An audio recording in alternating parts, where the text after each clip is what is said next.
Bonjour tout le monde. On va continuer la chimie cristallographie, mais aujourd'hui avec une nouvelle structure. Il s'agit donc toujours les cristaux métalliques hexagonales compacts. Mais avant de définir la structure hexagonale compacte, on va parler un petit peu de l'hexagone. L'hexagone est constitué de 6 segments. Donc 1, 2, 3, 4, 5 et 6. Égaux, c'est la même distance. Et la distance qui sépare le centre et le périmètre du cercle, c'est aussi la même distance. Donc, si vous prenez par exemple ce triangle,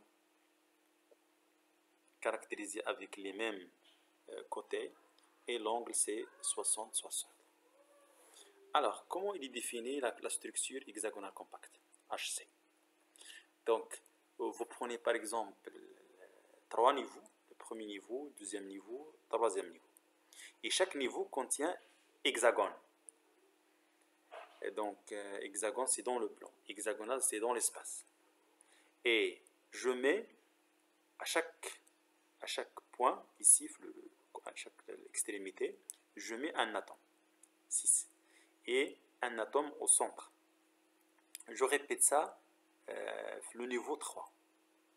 Mais le niveau 2, c'est-à-dire le milieu, c'est-à-dire au niveau de 6 sur 2, je mets un atome au centre, le barycentre de chaque triangle. C'est-à-dire ici, je saute le triangle, le deuxième triangle, et je mets dans le troisième, je saute le quatrième, et je mets dans le cinquième, et je saute le sixième. C'est-à-dire, j'ai en réalité l'hexagone constitué de 6 triangles, donc il faut mettre un et sauter l'autre, mais la position c'est exactement le barycentre de ce triangle.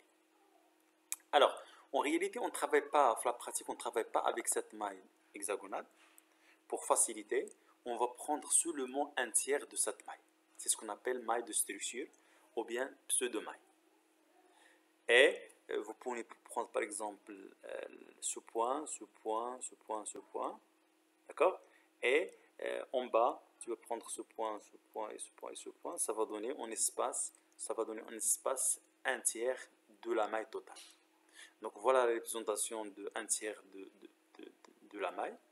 Donc il y a au sommet, chaque sommet, il y a un atome. Et au centre, il y a un atome. Mais attention, ce n'est pas au milieu ici, mais ce n'est pas au centre. C'est au centre de le triangle rempli. Où il y a un triangle bien sûr vide. Alors si vous voulez, je peux la représenter en espace, comme ça. C'est-à-dire je peux mettre la première couche A, deuxième couche différente c'est B, ou la troisième couche, je reviens à la même chose que la couche A. Pour cela, on dit A, B, c'est la structure hexagonale compacte. Si vous voulez, on peut la faciliter ou bien l'expliquer à l'aide des pommes, c'est-à-dire pour mettre des pommes remplir le maximum d'espace. On va mettre la première couche, deuxième couche, troisième couche, quatrième couche, pour minimiser le vide. Vous voyez par exemple la dernière, la pomme rouge qui se trouve au sommet, et les 3 pommes vertes qui se trouvent en bas.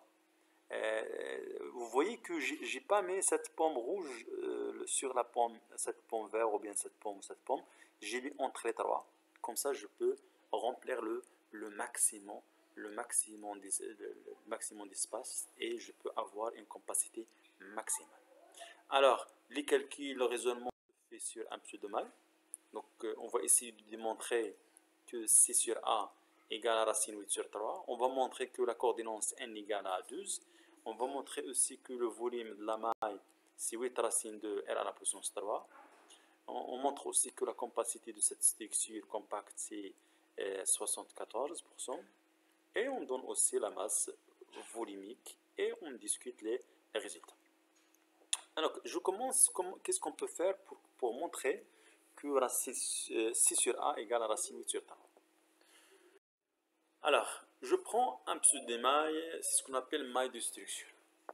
Si vous prenez par exemple l'atome qui se trouve au centre, on va la projeter sur la base horizontale, ça coïncide avec un point G, où G c'est le barycentre du triangle ABC.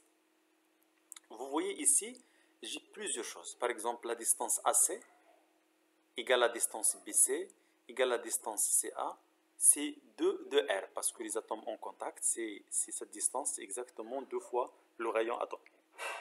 Autre chose, cette distance AG, c'est 2 tiers cette distance AI, c'est en note ce point, c'est-à-dire le milieu du segment BC. Et je peux appliquer Pythagore s'il y a un angle droit, bien sûr. Au point G, un angle droit, je peux dire AH au carré, c'est HG au carré plus HG au carré, etc. Donc il y a plusieurs relations à trouver à partir de cette structure. Alors, si vous voyez ici, si GH, c'est normal, c'est sur 2, je peux appliquer Pythagore, je trouve cette relation. Comme vous voyez ici, la distance AH, AB, AC, BC, c'est la distance qui sépare deux atomes, en contact bien sûr. La distance, c'est 2 fois R. Si vous voulez, c'est 2 fois ici, parce que ici, BC, c'est un segment, ou ici, le milieu de ce segment. HG, c'est 2 sur 3A, et je peux appliquer le Pythagore dans le triangle AIC. Je peux trouver cette relation. Vous pouvez regrouper ces relations, et vous pouvez trouver que C sur A égale racine 8 sur 3. Alors, autre chose, c'est-à-dire si le volume de la maille ou bien pseudo-maille, vous pouvez montrer que c'est A carré, A égale à B égale à A. C est perpendiculaire à cette surface, donc ça va donner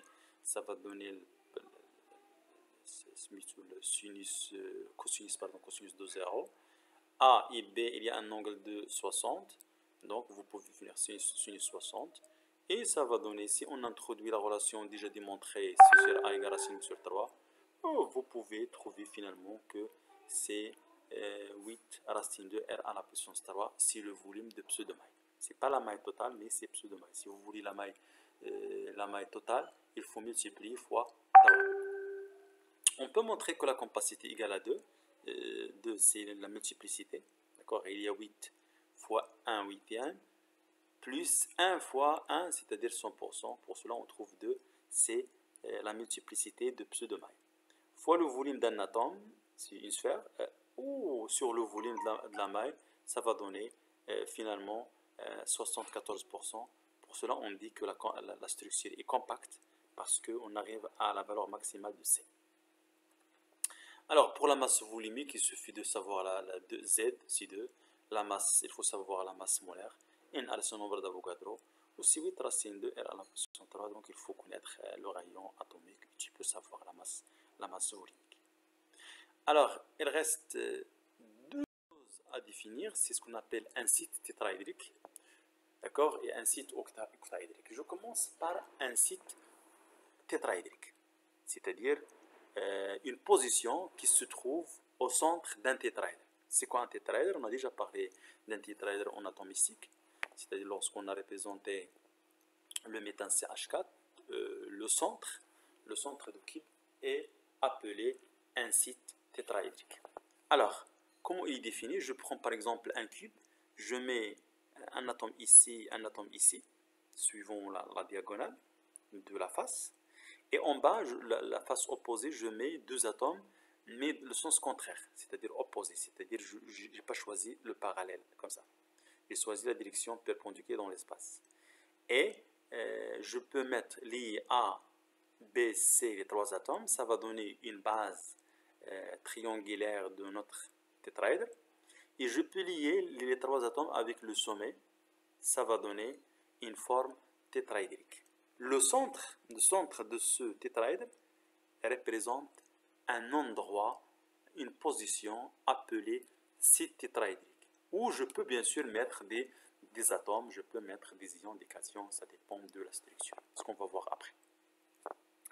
Donc, une deuxième définition, c'est la site octaédrique. La site octaédrique, pour les définir, on va prendre toujours un cube et on va prendre le centre de chaque face.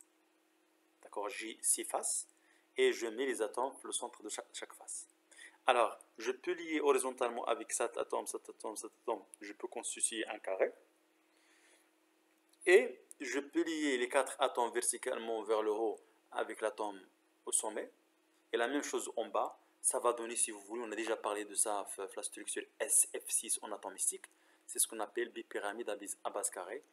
Ici, le centre de ce cube, ou bien de cette structure, c'est ce qu'on appelle octaédrique. Et un site octaédrique, c'est-à-dire c'est l'endroit où se trouve l'étoile ici, appelé site octaédrique. Donc, c'est la fin de cette séance. Merci de votre attention et bon courage.